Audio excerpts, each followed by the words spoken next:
The budget analysis of Department of Finance. Agency profile. The Department of Finance. The Department of Finance, or known as DOF, kagawaran ng pananalapi, is the executive department of the Philippine government responsible for the formulation, institutionalization, and administration of fiscal policies, management of the financial resources of the government, supervision of the revenue operation of all local governments units, the review, approval, and management of all sector debt, and the rationalization, privatization, and public accountability of corporations and assets owned, controlled, or acquired by the government. The department is currently led by the Secretary of Finance, nominated by the President of the Philippines and confirmed by the Commission of Appointment. It is Secretary Benjamin E. Diokno, who also served as Governor of the Bangko Sentral ng Pilipinas, or BSP, from 2019 to 2022.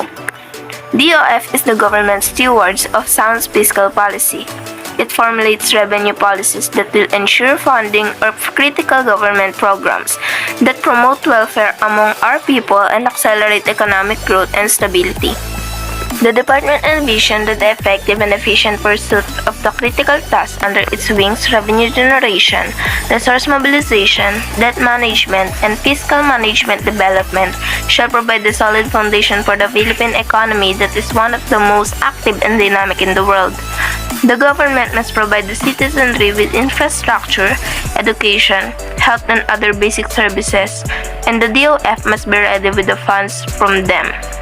Likewise, the DOF must steer fiscal programs towards an investment-friendly environment, which is catalyst for growth. DOF Vision, DOF Mission, DOF Core Values. Mandate. Under Executive Orders 127, 127A, and 292, the Department of Finance is responsible for the following: formulation, institutionalization, and administration of fiscal policies in coordination with other concerned subdivisions, agencies, and instrumentalities of the government. Generation and management of the financial resources of government. Supervision of the revenue operation of all local government units.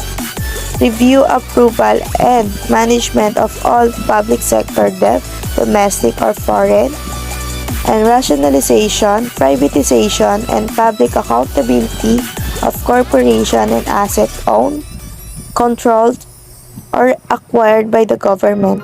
Powers and functions. Formulate goals, action plans, and strategies for the government's resource mobilization effort. Formulate, institutionalize, and administer fiscal and tax policies.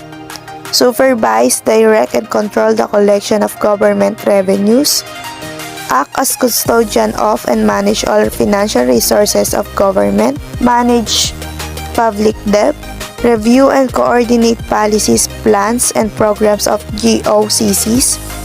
Monitor and support the implementation of policies and measures on local revenue administrations. Coordinate with other government agencies on matters concerning fiscal, monetary, trade, and other economic policies. Investigate and arrest illegal activities such as smuggling, dumping, illegal logging, etc. affecting national economic interests. Department of Finance Advocacies.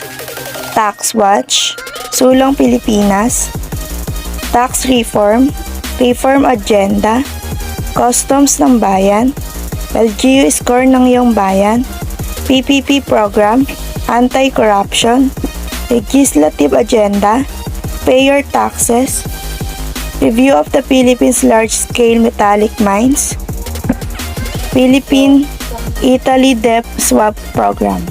Current operating expenditure for the fiscal year 2023 as per General Appropriation Act or GAA and corporate budget, the Department of Finance received a national budget of 1.3 billion pesos or around 0.2 of the total budget of 5.26 trillion pesos, and this support the existing program and project that follows the general administration and support with a total of 435.87 million pesos, support to operation with a total of 240.83 million pesos, and operation for the Financial Sustainability and Revenue Strengthening Program and Asset and Liability Management Program with a total of 355.23 million pesos.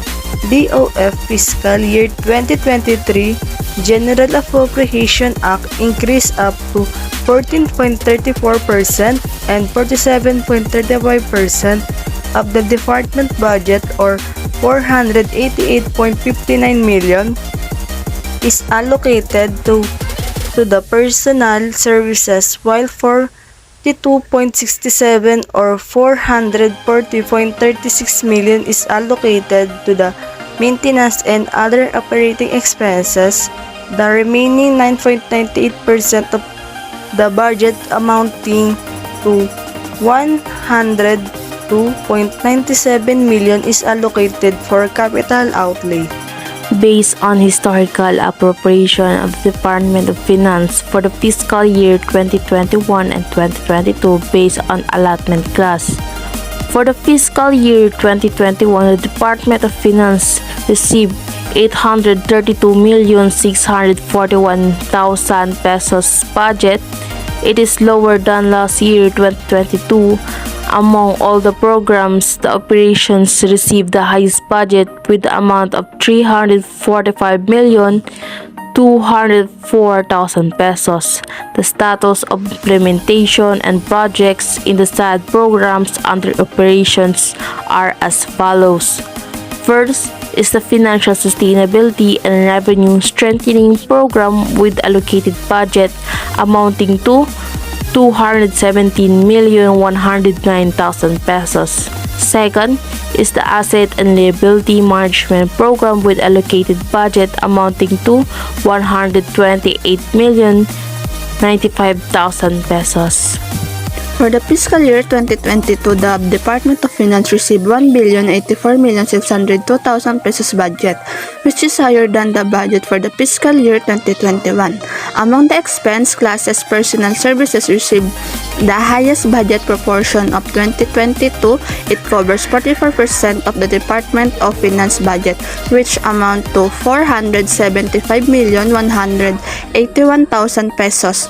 Next, MOOE, that covers 40% equivalent for the 435,270,000 pesos. Lastly is remaining 16% of the budget amounting to 174,151,000 pesos was appropriated for capital outlay.